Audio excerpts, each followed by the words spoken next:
Hello everyone, हमारे YouTube channel पर आपका स्वागत है।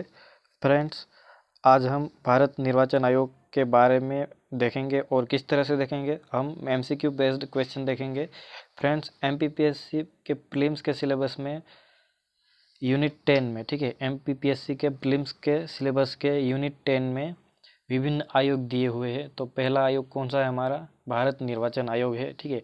तो संविधान का पार्ट है भारत निर्वाचन आयोग। तो एमपीपीएससी के लिए तो आईएमपी है ही, क्योंकि सिलेबस में दिया हुआ है, और अदर एग्जाम की प्रिपरेशन करने वालों के लिए भी यह उसी रूप में बेनिफिशियल है। तो आप किसी भी एग्ज़ाम की तैयारी कर रहे हो जीएस के लिए, तो पॉलिटी से रिलेटेड ये वाले प्रश्न रहेंगे। और एमपीपीएससी के यूनिट 10 के भारत निर्वाचन आयोग से संबंधित लगभग 18 से 20 प्रश्न हैं। तो इसमें से तो 1 या 2 नंबर का आपको आ सकता है एग्ज़ाम में, तो ध्यान से देखिएगा दोस्तों। तो शुरू करने से पहले मैं बता देता हूँ कि हमारे चैनल को आपने अगर सब्सक्राइब नहीं किया है तो कर ले, अपने दोस्तों के साथ शेयर भी करें और लाइक करें अगर आपको अच्छा लगता है तो चलो शुरू करते हैं। हमारा पहला प्रश्न है, भारत निर्वाचन आयोग का गठन हुआ था। भारत निर्वाचन आयोग का गठन हुआ था। फ्रेंड्स, ऑप्शन क्या है हमारे पास? 20 जनवरी 1950, बी क्या है 25 जनवरी 1949, सी क्या है 25 जनवरी 1950, और डी क्या है 26 जनवरी 1950। तो फ्रेंड्स, क्या आंसर हो सकता है?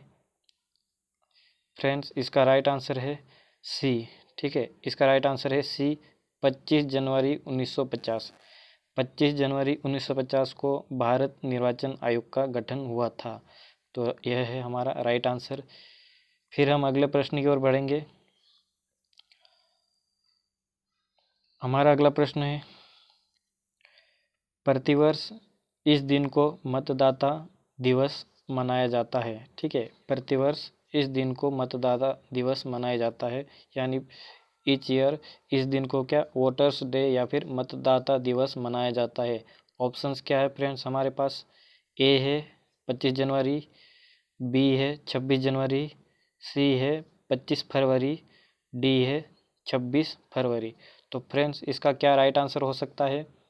फ्रेंड्स, हमने देखा कि 25 जनवरी 1950 को हमारे भारत निर्वाचन आयोग का गठन हुआ है। तो 25 जनवरी को क्या होता है?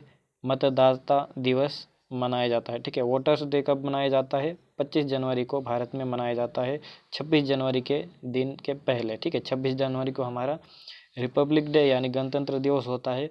उसके एक दिन पहले मतदाताओं को जागरूक करने के लिए, मतदान करने के लिए जागरूक करने के लिए मतदाता दिवस मनाया जाता है, ठीक है।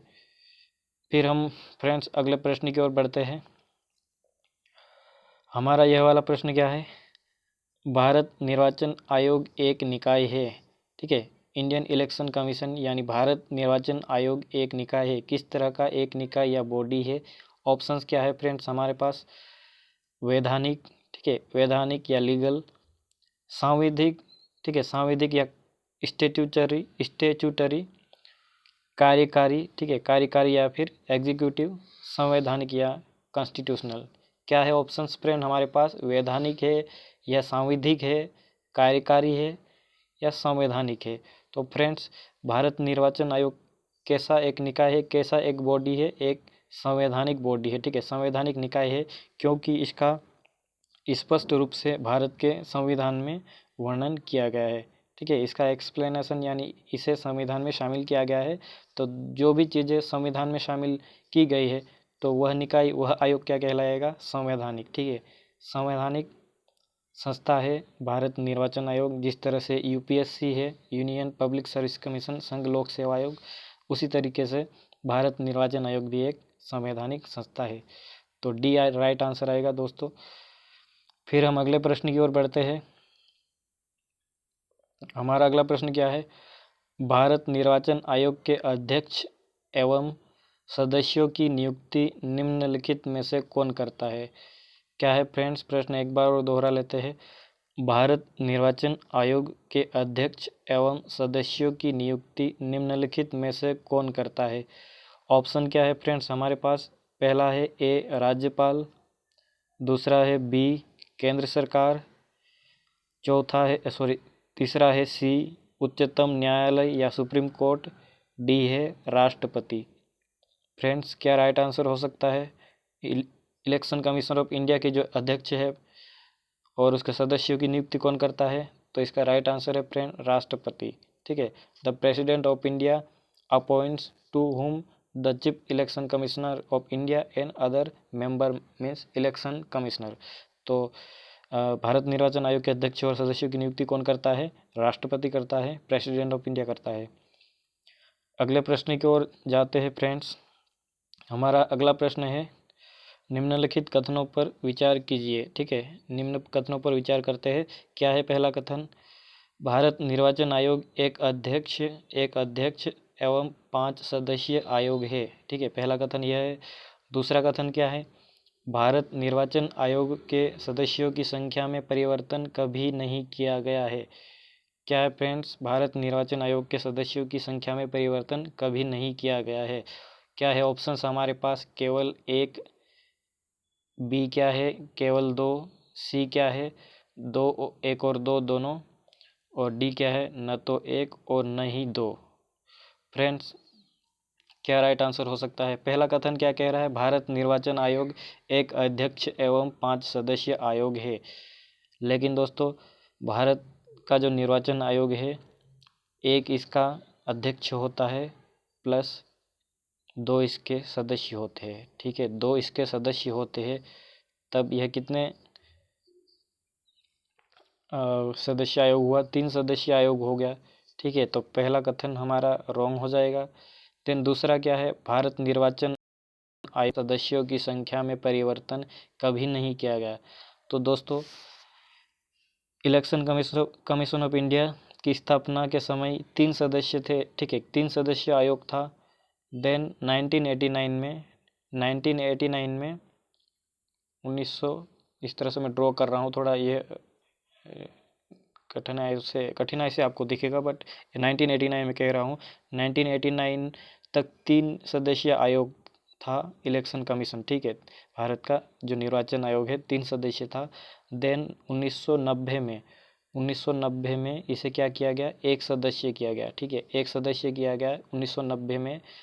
लेकिन उसके पुनः 3 साल बाद, ठीक है, 1989 तक 3 सदस्य थे, 1990 में 1 सदस्य किया गया। देन पुनः 1993 3 साल बाद ही क्या कर दिया गया? पुनः 3 सदस्य, 1 सदस्य से पुनः 3 सदस्य कर दिया गया।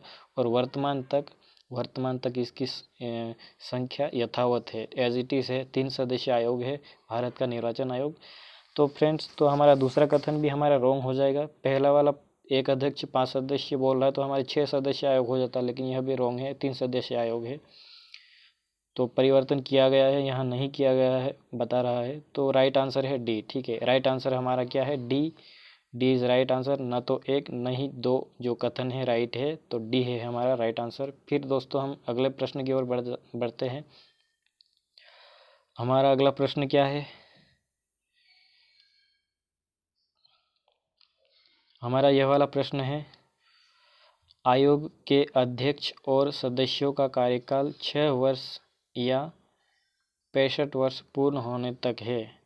क्या है फ्रेंड्स? पहला कथन, आयोग के अध्यक्ष और सदस्यों का कार्यकाल 6 वर्ष या 65 वर्ष पूर्ण होने तक है। फिर प्रश्न हमारा दूसरा कथन क्या है? निर्वाचन आयुक्त का देश के पदाधिकारियों में वरीयता क्रम 9A है, 9A है। तो फ्रेंड्स, ऑप्शन क्या है हमारे पास? केवल एक, बी क्या है? केवल 2, सी एक और दो दोनों, डी न तो एक और न ही दो। तो फ्रेंड्स, पहला कथन क्या कह रहा है? आयोग के अध्यक्ष और सदस्यों का कार्यकाल 6 वर्ष या 65 वर्ष पूर्ण होने तक है। तो राइट है दोस्तों। आयोग का जो अध्यक्ष है और उसके सदस्यों का कार्यकाल कितना होता है? 6 साल का है। ठीक है, 6 साल का होता है, या फिर 65 वर्ष पूर्ण होने तक वह पद पर बने रह सकते हैं। ठीक है, तो मान लीजिए 65 वर्ष, अगर कोई 59 ईयर में अपॉइंट होता है, कोई चुनाव आयुक्त या कोई अध्यक्ष या फिर सदस्य बनता है चुनाव आयोग का 59, तो 65 वर्ष तक उसका कार्यकाल रहेगा। 59, 60, 61, 62, 63, 64, 65। तो 6 साल इस तरह से कंप्लीट कर लेगा। लेकिन अगर कोई 63 साल की उम्र में, ठीक है, 63 के एज में अपॉइंट होता है एज अ इलेक्शन कमिश्नर, तो उसके पास 64 और 65, ठीक है, 2 साल का ही टेन्योर रहेगा। तो 6 साल का होता है, और अगर 65 वर्ष उसके पूरे हो गए हैं तब तक वह पद पर बनेगा, उसके बाद रिटायर हो जाएगा। ठीक है फ्रेंड्स, तो 6 वर्ष या फिर 65 वर्ष पूर्ण होने तक आयोग के सदस्य और अध्यक्ष का कार्यकाल रहता है। देन निर्वाचन आयुक्त का देश के पदाधिकारियों में वरीयता क्रम 9A है। ठीक है, तो यह भी राइट आंसर है, क्योंकि फ्रेंड्स जो भारत के देश के संवैधानिक पदाधिकारी है, यानी जो अधिकारी है संवैधानिक रूप से पद पर आसीन है, सबसे पहला पद कौन सा होता है? सबसे पहले हमारा होता है राष्ट्रपति। ठीक है, राष्ट्रपति का पद सबसे पहला होता है। देन उसके बाद आते हैं राज्यपाल आते हैं विभिन्न इस स्टेट्स के। ठीक है, इस तरह से आते हैं। तो वरीयता क्रम 9 तक जाएगा, तो 9वें नंबर का जो ए है, ठीक है, 9A जो नंबर है किसका है? देश के निर्वाचन आयुक्त का नंबर है। ठीक है, और 9A किसके साथ शेयर करता है? दूसरे किसी और के साथ शेयर करता है, तो किसके साथ? स्पीकर। ठीक है, स्पीकर यानी जो भारत का स्पीकर होता है संसद का, लोकसभा का, उसके साथ यह शेयर करता है अपनी पोजीशन, यानी अपना वरीयता क्रम है स्पीकर के साथ शेयर करता है। ठीक है फ्रेंड्स, तो दोनों राइट हो जाएंगे। सी हमारा राइट आंसर हो जाएगा, 1 और 2 दोनों। फिर हम अगले प्रश्न की ओर बढ़ते हैं फ्रेंड्स। अगला प्रश्न इजी है। ठीक है, इजी है मतलब पढ़ लेते हैं पहले क्या है इजी। भारत निर्वाचन आयोग का मुख्यालय है, ठीक है, इंडियन इलेक्शन कमीशन का हेड क्वार्टर कहाँ पर अवस्थित है? ऑप्शन क्या है फ्रेंड्स हमारे पास? Lucknow, Hyderabad, Bhopal, New Delhi. Of course everyone knows, सभी जानते हैं, नई दिल्ली में है। ठीक है, नई दिल्ली में है भारत निर्वाचन आयोग का मुख्यालय। फिर फ्रेंड्स हम अगले प्रश्न की ओर बढ़ते हैं। क्या है हमारा अगला प्रश्न? भारत निर्वाचन आयोग के प्रथम अध्यक्ष थे, ठीक है, फर्स्ट जो चेयरमैन थे, प्रेसिडेंट थे, भारत निर्वाचन आयोग के प्रथम अध्यक्ष थे। क्या है ऑप्शंस हमारे पास? V.S. रमा देवी, बी क्या है शहाबुद्दीन याकूब कुरैशी, या फिर S.Y. कुरैशी, सुकुमार सेन, और डी है T.N. शेषन। तो फ्रेंड्स इसका राइट आंसर क्या होगा? Friends V.S. Rama Devi first क्या थी? फीमेल, महिला चुनाव प्रमुख चुनाव आयोग अध्यक्ष रही है V.S. रमा देवी। फिर शहाबुद्दीन याकूब कुरैशी या फिर S.Y. कुरैशी जी है, यह फर्स्ट मुस्लिम इलेक्शन कमिश्नर थे। ठीक है, चीफ इलेक्शन कमिश्नर जो चुनाव आयोग के अध्यक्ष थे, प्रथम मुस्लिम S.Y. कुरैशी या फिर शहाबुद्दीन याकूब कुरैशी। तो और सी हमारा क्या है? सी सुकुमार सेन। ठीक है, तो सुकुमार सेन पहले भारत के सबसे पहले निर्वाचन आयुक्त रहे हैं। ठीक है फ्रेंड्स, तो T.N. शेषन नहीं रहे हैं। T.N. शेषन को सबसे पावरफुल मुख्य चुनाव आयुक्त यानी अध्यक्ष रहा, इस तरह से इसको नाम दिया जाता है। ऑफिशियली तो नहीं कहा जाता है, लेकिन इसके पास T.N. शेषन जी के पास इतनी पावर थी। ठीक है, तो नाश्ते में नेताओं को खाते थे, इस तरह से इसके बारे में कहा जाता है, इनके बारे में कहा जाता है T.N. शेषन के बारे में। काफ़ी पावरफुल चुनाव आयुक्त रहे हैं, और इनके समय ही काफ़ी जो रिफॉर्म हुए हैं, चुनाव से संबंधित जो भी सुधार हुए हैं, इसके समय काफ़ी हुए हैं। तो V.S. रमा देवी प्रथम महिला अध्यक्ष रही है। शहाबुद्दीन याकूब कुरैशी जी प्रथम मुस्लिम अध्यक्ष रहे। सुकुमार सेन भारत निर्वाचन आयोग के पहले अध्यक्ष रहे। ठीक है, तो हमारा राइट आंसर क्या है इसका? सी सुकुमार सेन है भारत निर्वाचन आयोग के प्रथम अध्यक्ष। देन हम अगले प्रश्न की ओर बढ़ते हैं। अगला प्रश्न क्या है? भारत निर्वाचन आयोग के वर्तमान अध्यक्ष है। ठीक है, भारत निर्वाचन आयोग के वर्तमान अध्यक्ष कौन है? ऑप्शन क्या है दोस्तों हमारे पास? सुनील कुमार अरोड़ा, बी है राजीव कुमार, सी सुशील कुमार चंद्रा, डी अनूप चंद्र पांडे। क्या होगा फ्रेंड्स? भारत निर्वाचन आयोग के वर्तमान अध्यक्ष कौन है? इसका राइट आंसर है फ्रेंड्स सुशील कुमार चंद्रा। ठीक है, सुशील कुमार चंद्रा है भारत के वर्तमान निर्वाचन आयोग के अध्यक्ष, ठीक है। तो सुशील कुमार चंद्रा है। और आज मैं वीडियो बना रहा हूँ, कब बना रहा हूँ, 9 नवंबर 2021, ठीक है। 9 नवंबर 2021, 9 नवंबर 2021 आज के समय में कौन है, सुशील कुमार चंद्रा। और सुनील कुमार अरोड़ा जी कौन थे, सुनील कुमार अरोड़ा सुशील कुमार चंद्रा के पहले रह चुके हैं। उससे पहले कौन थे, सुनील कुमार अरोड़ा जी थे, 23वें नंबर के चुनाव आयुक्त रह चुके हैं। और बाकी जो दूसरे नाम हैं, राजीव कुमार और अनूप चंद्र पांडे, यह क्या है, यह है दोनों चुनाव आयुक्त है, ठीक है। चुनाव आयुक्त यानी उनके सदस्य है, चुनाव आयोग के 2 सदस्य है, राजीव कुमार और अनूप चंद्र पांडे। और इनके अध्यक्ष कौन है, सुशील कुमार चंद्रा। तो तीनों यह पर्सनालिटीज़ है जो चुनाव आयोग से संबंधित वर्तमान में काम कर रही है। तो राइट आंसर हमारा फ्रेंड इससे संबंधित है सुशील कुमार चंद्रा, जो कि वर्तमान निर्वाचन आयोग के अध्यक्ष है। फिर हम अगले प्रश्न की ओर बढ़ते हैं। अगला प्रश्न है हमारा, वर्तमान मुख्य चुनाव आयुक्त 2021 में सुशील कुमार चंद्रा है, ठीक है। किस क्रम के मुख्य चुनाव आयुक्त है, वर्तमान में जो मुख्य चुनाव आयुक्त है 2021 में सुशील कुमार चंद्रा किस क्रम के मुख्य चुनाव आयुक्त है, 21वें नंबर के, 22वें नंबर के, 23वें नंबर के या फिर 24वें नंबर के। तो फ्रेंड्स, सुशील कुमार चंद्रा जो मुख्य चुनाव आयुक्त है 2021 में, अभी वर्तमान में कौन सा है, 24वें, ठीक है। 24वें, डी आंसर आएगा इसका, डी 24वें 24th नंबर के है। अभी तक कितने चुनाव आयुक्त हो चुके हैं, 24वें, ठीक है। 24 हो चुके हैं, अभी यह 24वां चल रहा है सुशील कुमार चंद्रा। और सुनील कुमार अरोड़ा जी थे 23वें, ठीक है। सुनील कुमार अरोड़ा 23वें नंबर के थे। और हमारे अभी जो वर्तमान चुनाव आयुक्त है, चुनाव आयोग के अध्यक्ष है, 24वें है। अगले प्रश्न की ओर बढ़ते हैं फ्रेंड्स हम।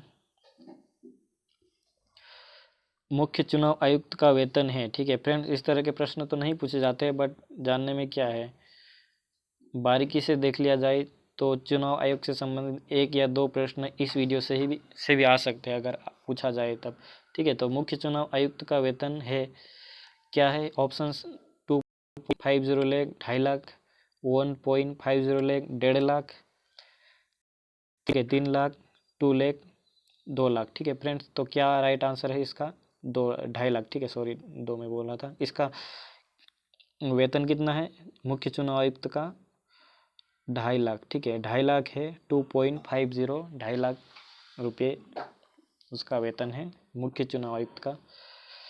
फिर हम अगले प्रश्न की ओर बढ़ते हैं। हमारा अगला प्रश्न क्या है, धर्म, जाति और लिंग के आधार पर मतदान हेतु भेदभाव न करना संविधान के किस अनुच्छेद में यह प्रावधान है, ठीक है। क्या है, धर्म, जाति और लिंग के आधार पर मतदान हेतु भेदभाव न करना, इस तरह का प्रावधान है संविधान के। तो किस अनुच्छेद में यह प्रावधान है, अनुच्छेद 322 में है, अनुच्छेद 323 में है, अनुच्छेद 324 में है, अनुच्छेद 325 में है। फ्रेंड्स, धर्म, जाति और लिंग के आधार पर मतदान हेतु आपको रोका नहीं जाएगा, इस तरह का प्रावधान किस अनुच्छेद में है, अनुच्छेद 325 में, ठीक है। अनुच्छेद 325 में क्या प्रावधान है कि कोई भी व्यक्ति जो 18 वर्ष पूर्ण कर चुका हो, इंडिया में 18 वर्ष पूर्ण कर चुका हो, उसे धर्म, जाति और लिंग के आधार पर मतदान हेतु रोका नहीं जाएगा, ठीक है। उसका क्या है, यह एक मूल अधिकार है, ठीक है।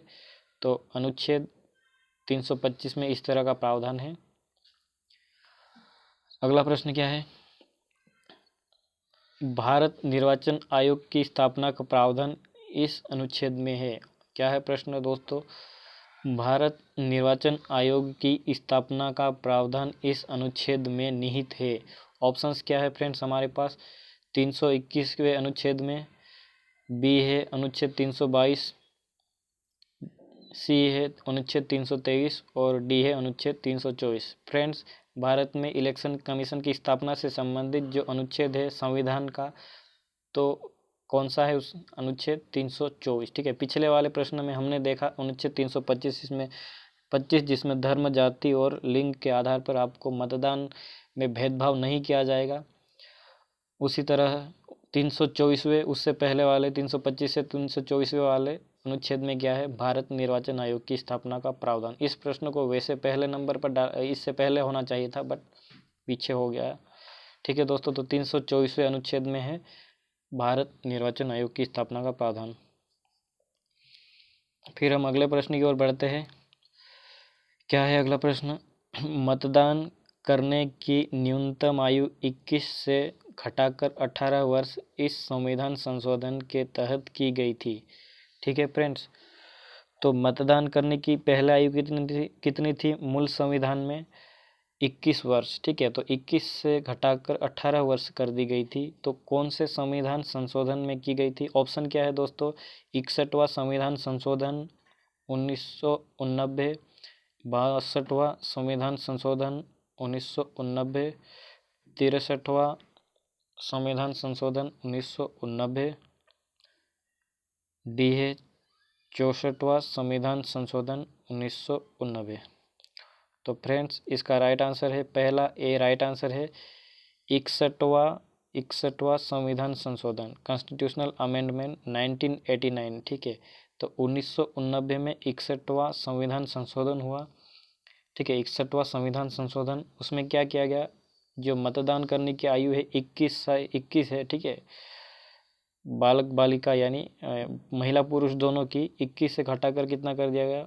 18 वर्ष। ठीक है, तो उससे पहले क्या करते थे लोग? आपकी 21 साल होने के बाद आप वोट दे पाते थे। अभी वर्तमान में क्या है हमारे पास? 1989 के बाद 18 वर्ष हम चुनाव में 18 वर्ष होने के बाद हम चुनाव में वोट डाल सकते हैं। फ्रेंड्स, हम अगले प्रश्न की ओर बढ़ते हैं। हमारा अगला प्रश्न क्या है? चुनाव संबंधित प्रक्रियाओं में न्यायालय के हस्तक्षेप का निषेध इस अनुच्छेद में है। पुनः इसको रिपीट करते हैं प्रश्न को। चुनाव संबंधित प्रक्रियाओं में, ठीक है, चुनाव से रिलेटेड, इलेक्शन से रिलेटेड प्रोसेस में न्यायालय के हस्तक्षेप का निषेध, ठीक है, जो कोर्ट है, सुप्रीम कोर्ट या हाई कोर्ट है, उनके इंटरफियर का प्रोहिबिशन, उनके हस्तक्षेप का निषेध कौन से अनुच्छेद में है? ऑप्शन क्या है हमारे पास? अनुच्छेद 326, अनुच्छेद 327, अनुच्छेद 328 और अनुच्छेद 329।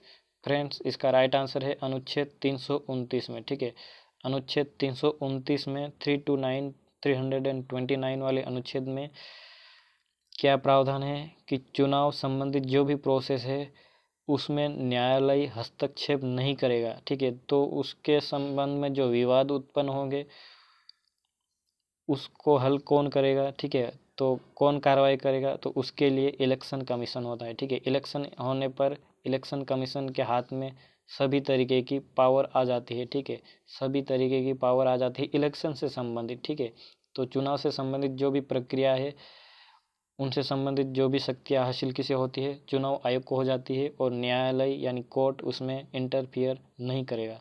तो उसका प्रावधान किस में है? अनुच्छेद 329 में। तो बाकी अनुच्छेद क्या करेंगे? ये अनुच्छेद किस काम के फिर? ठीक है, 326 वाले अनुच्छेद का भी कुछ महत्व है, और क्या है इसका?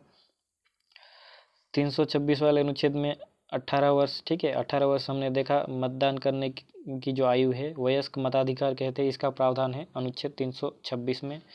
और 327 में है, 327 में है पार्लियामेंट। ठीक है, पार्लियामेंट की जो चुनाव से संबंधित, चुनाव की प्रक्रियाओं से संबंधित नियम बनाने की शक्ति है। ठीक है, अनुच्छेद 327 में 327 में पार्लियामेंट यानी संसद की चुनाव से संबंधित नियम कानून बनाने की शक्ति है। वही 328 में जो लेजिस्लेटिव असेंबली है, ठीक है, लेजिस्लेटिव असेंबली यानी विधानसभा है या विधानमंडल है, राज्यों के विधानमंडल है, उनके पास चुनाव से संबंधित नियम बनाने की शक्ति है 328 में। और 329 में हमने देख ही लिया है, जो कोर्ट का हस्तक्षेप नहीं होगा, उस तरह से 329वें अनुच्छेद में इसका प्रावधान किया गया है। ठीक है फ्रेंड्स, तो क्या था 326 में हमारे पास? 326वें अनुच्छेद में है कि मतदान की आयु 18 वर्ष होगी, वयस्क मताधिकार का प्रावधान है। 327 में है कि पार्लियामेंट या फिर संसद के पास चुनाव से संबंधित नियम कानून बनाने की शक्ति होगी।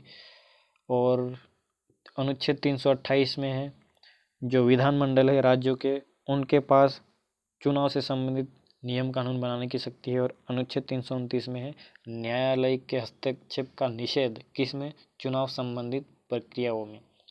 ठीक है फ्रेंड्स, तो इस प्रश्न से संबंधित ये हमारा कंप्लीट होता है। फिर हम अगले प्रश्न की ओर बढ़ते हैं। क्या है हमारा अगला प्रश्न? चुनाव आयोग के अध्यक्ष एवं सदस्यों को पद के दुरुपयोग के संदर्भ में पद से हटाने के लिए निम्नलिखित प्रक्रिया है। ठीक है, क्या है फ्रेंड्स? चुनाव आयोग का अध्यक्ष है और उसके सदस्य है, एक अध्यक्ष और उसके 2 सदस्य है। अगर वे क्या करते हैं? पद का दुरुपयोग करते हैं, मिसयूज ऑफ ऑफिस, ठीक है, उनके पोस्ट का दुरुपयोग करते हैं, तो उस संदर्भ में उन्हें पद से हटाने के लिए हम कौन सी प्रक्रिया अपनाएंगे? निम्न प्रक्रियाओं में से क्या है? स्पष्ट महाभियोग लाएंगे उनके ऊपर, या फिर महाभियोग जैसी कोई और प्रोसेस लाएंगे? सी क्या है? उपरोक्त दोनों प्रोसेस ले आएंगे, महाभियोग ले आएंगे और स्पष्ट महाभियोग और महाभियोग जैसी प्रक्रिया दोनों लागू कर देंगे, या फिर उपरोक्त में से कोई नहीं। फ्रेंड्स, यहाँ पर गौर करने लायक चीज़ है, चुनाव आयोग के अध्यक्ष और सदस्यों को हटाने के लिए महाभियोग का प्रावधान स्पष्ट रूप से नहीं है। ठीक है, स्पष्ट महाभियोग राष्ट्रपति के संदर्भ में लाया जाता है। ठीक है, प्रेसिडेंट ऑफ इंडिया को अगर हटाना हो तो स्पष्ट महाभियोग का प्रावधान है संविधान में, लेकिन चुनाव आयोग के अध्यक्ष और सदस्यों को हटाने के लिए महाभियोग जैसी प्रक्रिया का पालन किया जाता है। ठीक है, महाभियोग नहीं उसे नाम दिया गया है, बट महाभियोग जैसी प्रक्रिया का पालन किया जाता है। ठीक है, ये जो प्रोसेस है, जो इम्पीचमेंट टाइप की एक प्रोसेस होती है, ना कि उसका नाम महाभियोग है। ठीक है, महाभियोग का इस्तेमाल स्पष्ट रूप से राष्ट्रपति के को हटाने के लिए लाया जाता है। ठीक है, तो बी हमारा राइट आंसर हो जाएगा इस प्रश्न से रिलेटेड आंसर में। फ्रेंड्स, हम अगले प्रश्न की ओर बढ़ते हैं। अगला प्रश्न क्या है? इस एक्ट के तहत महिलाओं को भी वोट डालने का सीमित अधिकार दिया गया। ठीक है, कौन से एक्ट के तहत वीमेन यानी महिलाओं को भी वोट डालने का क्या लिमिटेड राइट, सीमित अधिकार दिया गया? कौन से एक्ट के तहत? 1909 वाले एक्ट के तहत, या फिर 1919 के एक्ट के तहत, या फिर 1935 के एक्ट के तहत, या फिर 1947 के एक्ट के तहत? ठीक है, तो भारत शासन अधिनियम के नाम से इस तरह से अंग्रेजों ने भारत में इस तरह के एक्ट लाए थे। ठीक है, अंग्रेजों के काम ही है। 1919 का एक्ट है, 1909 का एक्ट है, 1935 का एक्ट है, 1947 का एक्ट है। तो इसका राइट आंसर है फ्रेंड्स 1919 का एक्ट। ठीक है, 1919 का एक्ट, इसके तहत महिलाओं को भी वोट डालने का सीमित अधिकार दिया गया। ठीक है फ्रेंड, एक और फैक्ट है कि 1992 के एक्ट के 1992 कहाँ जाएगा? 1992 तो इंडिया आज़ाद हो चुका था 1892। ठीक है, 1892 में सबसे पहले इलेक्शन शब्द का इस्तेमाल किया गया। ठीक है, जो कार्यकारिणी परिषद थी किसकी? वायसराय की। यहाँ मैं ड्रॉ नहीं कर पा रहा हूँ एग्जैक्टली। ठीक है, इलेक्शन का इस्तेमाल किया गया। कार्यकारिणी परिषद में चुनाव के माध्यम से कुछ सदस्य चुने जाएंगे, तो सबसे पहले हल्के से थोड़ा सा लगा कि चुनाव शब्द का इस्तेमाल किया गया। तो भारत के संदर्भ में अगर संवैधानिक विकास को देखा जाए तो सबसे पहले चुनाव शब्द का इस्तेमाल कब किया गया? कंप्लीटली नहीं किया गया था, बट कुछ तो किया गया था, हल्का सा लगा था कि इस तरीके से इलेक्शन हो सकता है। तो 1892 के एक्ट के तहत इलेक्शन शब्द का भारत में सबसे पहले इस्तेमाल किया गया। ठीक है, तो जब हम संवैधानिक विकास पढ़ते हैं या फिर इतिहास में संविधान का विकास पढ़ते हैं, तब 1892 का एक्ट देखते हैं, तब हम यहाँ पर देखेंगे कि इलेक्शन शब्द का इसमें पहली बार इस्तेमाल किया गया। ठीक है, तो 1919 वाले एक्ट में महिलाओं को भी वोट डालने का सीमित अधिकार दिया गया था। ठीक है फ्रेंड्स, हम अगले प्रश्न को देख लेते हैं। अगला प्रश्न है हमारा ट्रिकी है, थोड़ा ट्रिकी क्या है, थोड़ा ज़्यादा बड़ा है और थोड़ा प्रैक्टिकल है, व्यावहारिक है। क्या है? आप विधायक या सांसद का चुनाव लड़ रहे हैं। ठीक है, आई होप आप जो देख रहे हैं वीडियो या फिर कुछ बन रहे हैं, तो आप जब नौकरी कर लोगे आपका मन भरा आएगा, या फिर आप एक सोसाइटी या अपने समाज के लिए कुछ अच्छा करना चाहो, तब हो सकता है आप कुछ ऐसा ही काम करो। ठीक है, आप विधायक या सांसद का चुनाव लड़ रहे हैं और क्या क्या करते हैं, आप पाते हैं कि आपके प्रतिद्वंदी, ठीक है, आपके जो अपोनेंट है, प्रतिद्वंदी विरोधी उम्मीदवार है, उसके द्वारा आचार संहिता का उल्लंघन कर गलत साधनों का इस्तेमाल कर मतदाताओं को गुमराह किया जा रहा है। ठीक है, क्या है, एक बार और दोहरा देता हूँ। आप विधायक या सांसद चुनाव लड़ रहे हैं, आप पाते हैं कि आपके प्रतिद्वंदी या उस विरोधी उम्मीदवार द्वारा आचार संहिता का उल्लंघन कर क्या किया जा रहा है, गलत साधनों का इस्तेमाल कर मतदाताओं को गुमराह किया जा रहा है। तो आप इसकी शिकायत निम्नलिखित में से किसे करेंगे, किसके पास आप दौड़ लगाएंगे? ठीक है, तो आप क्या करेंगे, ऑप्शन ए में है हमारे आपके पास भारत निर्वाचन आयोग के पास जाएंगे आप जाएंगे राज्य निर्वाचन आयोग के पास, आप जाएंगे उच्चतम न्यायालय में रिट लगा देंगे, केस लगा देंगे, और डी है आप उच्च न्यायालय में जाएंगे, हाई कोर्ट में जाएंगे। ठीक है फ्रेंड्स, तो आप क्या करेंगे, आप करेंगे भारत निर्वाचन आयोग। ठीक है, भारत निर्वाचन आयोग जिसे अपॉइंट करेगा चुनाव संबंधित प्रक्रियाओं के संबंध में, या फिर चुनाव आयोग ही कह लो, भारत निर्वाचन आयोग के पास जाएंगे। भारत निर्वाचन आयोग देखता है, हमने देखा था कि कोर्ट इंटरफियर नहीं करेगा चुनाव संबंधी मामलों में, तो उच्चतम न्यायालय और उच्च न्यायालय में जाने का कोई तुक बनता नहीं है।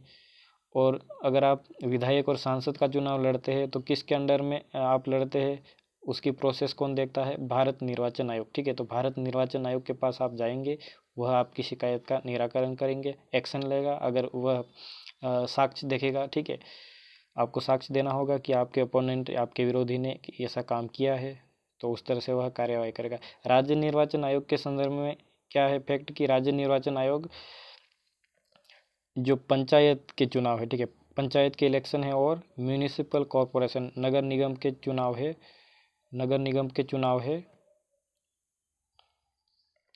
उनसे संबंधित चुनावी प्रक्रियाओं को देखता है, ना कि विधायक और सांसद का चुनाव देखता है। ठीक है, अगर आप सरपंच का चुनाव लड़ रहे हैं और कोई आपका विरोधी सरपंच का उम्मीदवार ऐसा करता है तो आप राज्य निर्वाचन आयोग के पास जा सकते हैं। ठीक है, अगर आप पार्षद का चुनाव लड़ रहे हो तो आप राज्य निर्वाचन आयोग के पास जा सकते हैं। ठीक है, लेकिन अगर आप विधायक और सांसद का चुनाव लड़ रहे हैं तो आप किसके पास जाएंगे, भारत निर्वाचन आयोग। ठीक है फ्रेंड्स, तो यह था हमारा प्रश्न। तो इतना ही था दोस्तों आज का हमारा, इस वीडियो में हम इतने ही प्रश्न करेंगे। आई होप यहाँ पर टोटल 18 प्रश्न हमने देखे और निर्वाचन आयोग से संबंधित सभी फैक्ट हमने देखे हैं। ठीक है, तो इससे बाहर जाना मुश्किल है, मुझे तो ऐसा लगता है, लेकिन अगर आपको लगता है कि इसमें कुछ छूट गया है तो आप सजेस्ट कर सकते हैं कमेंट बॉक्स में। ठीक है, तो यह वीडियो आपको अच्छा लगा हो तो आप इसे लाइक कर दें और अपने किसी सज्जन को जो MPPSC या फिर किसी कम्पिटिटिव एग्ज़ाम की तैयारी कर रहा हो तो उसे शेयर कर दें, और हमारे चैनल को जो नाम है राजेश अवाशा लर्निंग, उसे सब्सक्राइब कर ले। ठीक है, तो आप जितना ज़्यादा लोग सब्सक्राइब करेंगे उतना मुझे इनकरेजमेंट मिलेगा। ठीक है, तो मैं इस तरह से डालता रहूँगा, सभी आयोग कंप्लीट करेंगे, कोई सा भी आयोग नहीं छोड़ेंगे, 15 या 16 आयोग है, सबके प्रश्न देखेंगे तो हमारे सब आयोग कंप्लीट हो जाएंगे। इस तरह से मैंने अगर विस्तार पूर्वक भी कुछ आयोग बनाए थे, पहले वीडियो बनाए हुए हैं मैंने, तो किसी कोचिंग इंस्टीट्यूट का PDF लेकर बनाया था मैंने, तो अभी मैंने खुद का PDF क्रिएट किया है जैसे MCQ बेस्ड, उसके बाद बनाया है। तो मेहनत मैंने काफ़ी की है इसके ऊपर। तो आई होप दोस्तों आपको पसंद आया होगा। Thank you everyone.